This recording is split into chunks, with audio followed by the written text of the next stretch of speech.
Cíntia, você teve um episódio de violência doméstica e como é que você viu o apoio dos setores da esquerda ao seu caso? Eu fui muito bem acolhida pela... Mais do que pela direita?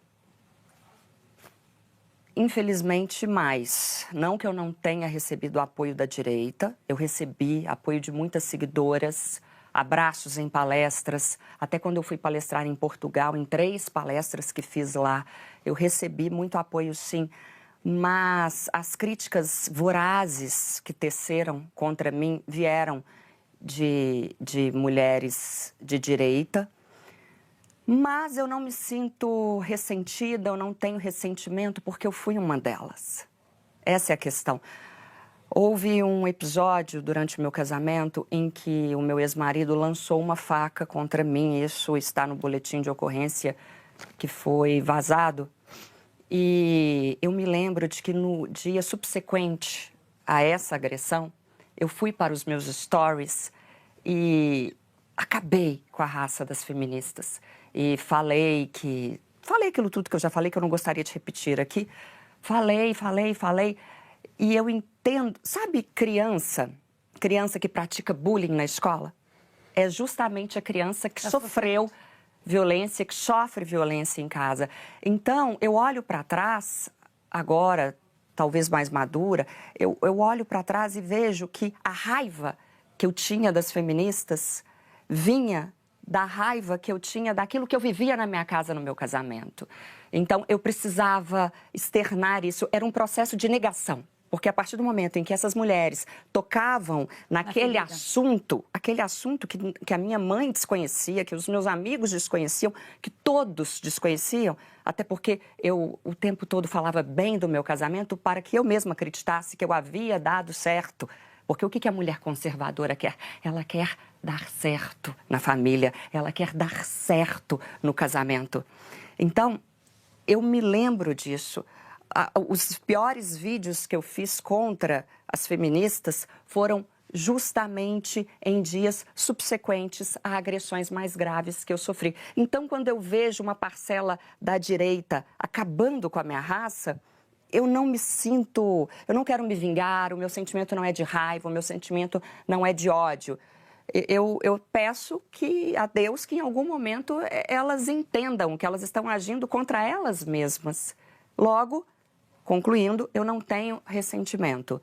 Eu tento consertar o que eu fiz hoje. Manuela, passando para a discussão agora da linguagem neutra, por que você considera a linguagem neutra inclusiva?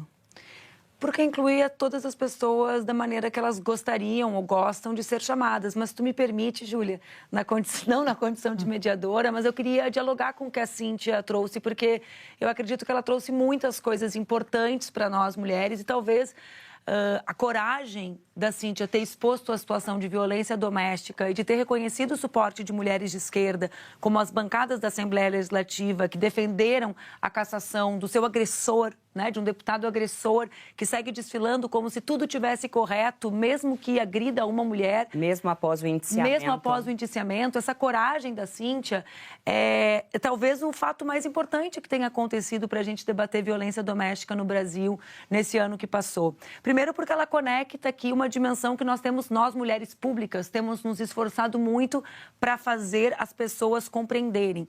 A violência, o ódio, o discurso de ódio está relacionado ao aumento dos feminicídios.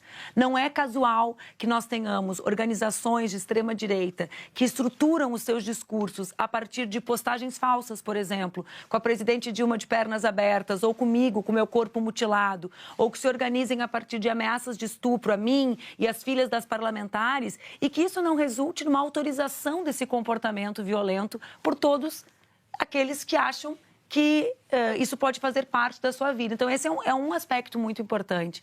Existe um segundo, Cíntia. Todas nós, mulheres, queremos que tudo dê certo. Eu também quero que o meu casamento dê certo. Eu também quero ver minha filha feliz. O que eu acho que está em debate entre nós é qual é o preço para isso.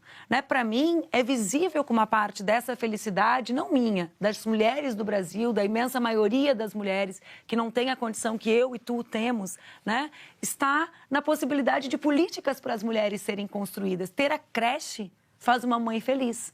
ter com quem deixar as crianças depois das 5h30, enquanto se desloca do trabalho para chegar na comunidade, é ser feliz.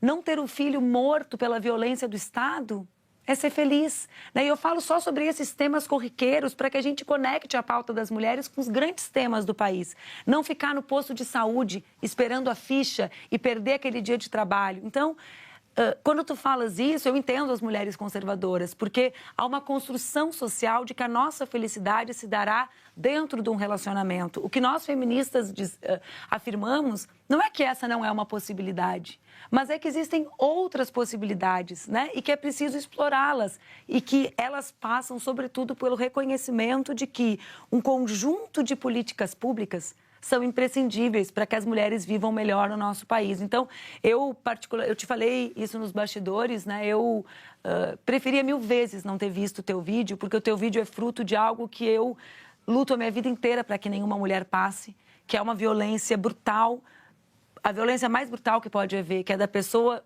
a quem nós dedicamos amor, né? Essa é a violência que acomete as mulheres. Mas eu fico muito... Feliz não é a palavra, né, Cíntia? Me ajuda com o vocabulário. Satisfeita. Muito obrigada. Que tu tenhas transformado essa violência com tanta coragem em uma denúncia, mas também no reconhecimento de que foram outras mulheres que te ampararam. Eu, por exemplo, estou acompanhando o pedido de cassação dessas mulheres na Assembleia, né? Porque vê como é que funciona a engrenagem do ódio às mulheres. A Cíntia é agredida, pedem a cassação do parlamentar, o que é óbvio que deveria acontecer. Imagina um país que não quer ter mulheres agredidas manter um deputado agressor. É uma insanidade, né? É uma máquina de matar mulheres, né? E de autorizar essa violência. Ato contínuo, absolvição dele, Júlia, o que ele faz? Ele pede a cassação dos mandatos, por exemplo, da bancada feminista e de outras bancadas que o colocaram no Conselho de Ética. Como quem diz, aqui nós controlamos. Eu não controlei essa que trouxe a denúncia a público. Vocês que a estão respaldando aqui dentro sofrerão as consequências. Nem vai controlar.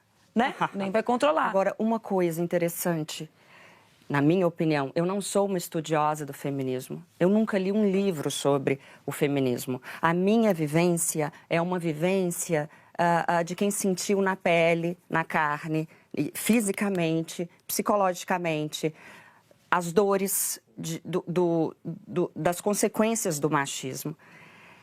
E eu gostaria muito, muito, muito, muito que as mulheres conservadoras conversassem mais sobre violência contra as mulheres. E é uma opinião, eu posso estar completamente errada, mas eu tenho a seguinte opinião.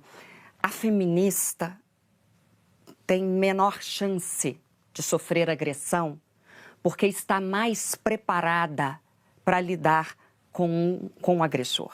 Por quê? Porque a feminista discute, ela fala com a amiga, ela sabe o que é a punição por silenciamento, ela sabe todos os passos da violência psicológica, ela entende. A conservadora, de um modo geral, não discute isso. Ela considera que é tudo mimimi, que é tudo bobagem. E eu entendo porque a conservadora pensa assim. Ela pensa assim, de um modo geral, porque existe um estereótipo, uma caricatura atrelada à feminista.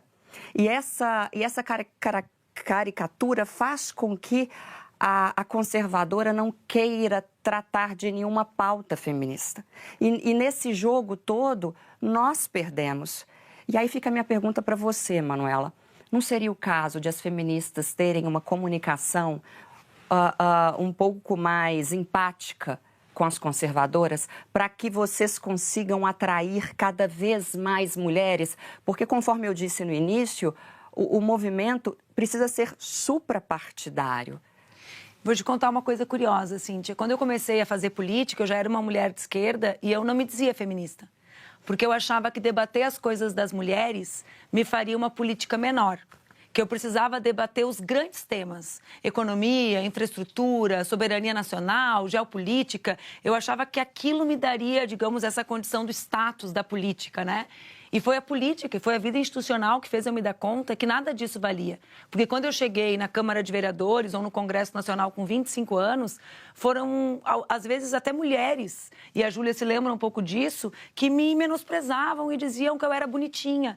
Então, não adiantava eu fazer 2 cursos, eu estudar, eu me preparar, porque eu sempre era rebaixada pela minha condição. E foi no Congresso Nacional que eu tive contato, então, com essa urgência de me tornar uma mulher que enxergava o mundo a partir do fato de ser uma mulher.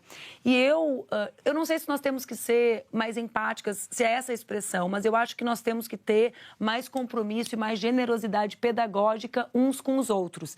Por que eu trago, entende? Boa, generosidade é uma expressão do professor Paulo Freire. Eu te dou um exemplo. Lindo. Meu avô era um homem bom. Eu convivi com ele a minha vida inteira. Mas o meu avô era incapaz de imaginar que um neto dele poderia brincar de boneca. Eu poderia olhar para o meu avô, que já faleceu, infelizmente, e dizer: tu é um idiota. Não é óbvio que a boneca é a reprodução de um bebê? E não é óbvio que um homem tem que ajudar a cuidar do bebê? Ou eu poderia dizer: vô, tu já parou para pensar que a boneca é meramente a cópia do que acontece num ambiente familiar e que vocês não são treinados para isso e a gente é? Então, eu acredito na ideia de que nós devemos conversar com as pessoas sobre a realidade para que as pessoas percebam as camadas, né, que são naturalizadas de violências contra elas. Quando eu escrevi o meu primeiro livro sobre feminismo, eu optei em fazer um livro justamente sobre isso. Ele chama Por que Lutamos? Um livro sobre amor e liberdade. E as pessoas me diziam: nossa, tu estuda tanto. Não é um livro um pouco pueril? Um comentarista de literatura me disse. Eu falei: não, eu quero conversar com as mulheres que não entendem quem eu sou. Sabe como eu escrevi, Cíntia? Eu pedi para as minhas amigas comentarem as frases mais absurdas que elas tinham ouvido enquanto feministas. Então, o feminismo é o oposto do machismo. As feministas são aquelas que querem a destruição da família. As feministas são as feias. As feministas... E eu fui respondendo isso, tentando fazer com que as pessoas enxergassem que não, nós não somos contra a família. Nós somos contra famílias que matam mulheres. Nós somos contra famílias que violentam meninas. As meninas são estupradas nas suas casas no nosso país, sob um silêncio da ideia da conservação de uma família que às vezes é um núcleo de violência, né? Então, eu concordo contigo. É preciso generosidade, é preciso conversar e é preciso fazer com que as pessoas compreendam a violência que é ser uma mulher no nosso país.